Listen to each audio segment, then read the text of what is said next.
Well, hello, Jim Sunderwirth here from the Swing. Man, yesterday we were talking about, Romans 12 says, I beseech you, therefore, brethren, by the mercies of God, present your body a living sacrifice. Be not conformed to this world, but be transformed. So we're talking about being transformed into the purposes of God. Now, we are His workmanship. It's found in Ephesians, the 2nd chapter. He said, we were dead, but now we're made alive, and now we are God's workmanship. And the children of Israel now are God's workmanship. Okay, so we're going to take a little break from that perspective right now. And as we finish this chapter, and we're talking about in chapter 47, chapter 47, we start at verse 13, where it talks about Joseph dealing with the people of Egypt. And what he did when the famine got really, really bad, the people came to him and said, we're running out. We want to pay for more. And so he took more of their money, and they in fact took all their money. And when it got worse, they came to him and said, look, we have no money left, but you'll have to take our cattle. And so sure enough, Joseph took the cattle, and then it got so bad that they ran out of all their cattle, and the people of Egypt came to Joseph and said, hey, listen, we'd rather give you ourselves and our land before we would die. And so he said, okay. And so he took them and all their land.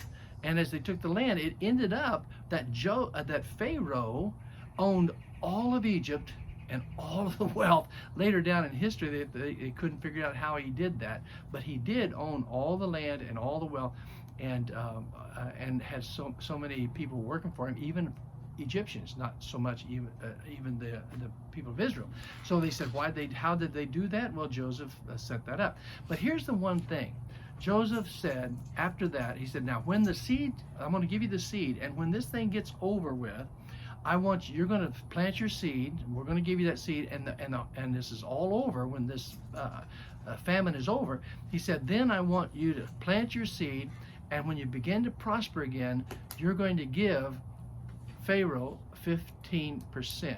You're going to 20%, a fifth, 20%. He said, oh my goodness, what's the deal? Why would you do that if we've gone through this? Well, one thing you have to realize, Pharaoh and Joseph said, you're not going to get a free deal. You're not going to get a free deal. In other words, you're going to be thankful you're still alive. You're going to be thankful, and you're going to give back. Because you see, it says in, I think it's First Thessalonians 3:10, or second, one of the two. It says, if you don't work, you don't eat. Now, this is a principle here that goes all through the Bible, New Testament, Old Testament, and this is what you got to realize, that by working it gives you value. By working it makes you healthy. By working it keeps you on purpose. When the government or when they just give it to them, they never just gave it to them. They worked for everything they got. Even during the famine, they worked hard and they gave hard. And then when the prosperity came, they still worked and they gave back the 20%. There was a principle there that said, if you don't work now, you're not going to eat. And I think that's pretty good policy that God set up in His Word, that each of us get our purpose and we provide for ourselves. And if we work to provide for ourselves, we don't have time to get into trouble. Don't you think that's the truth? And I mean, He made them work. And of course, the Israelites, they were working like crazy, because over the period of years after the other Pharaoh came, and the Pharaoh that loved him died, and Joseph died, and father died, and all the guys said, well, they really did work, and they stayed on purpose, and they did stay completely separate. God was building the nation. But the principle today is the fact that what you see here is a principle that we need to remember in America. I know, everybody likes things that are free, but nothing is really ever free. It's going to cost somebody. It's going to cost. And so they set it up to where they worked hard, and they continued to give, and they became blessed because they were on purpose. This is the whole thing.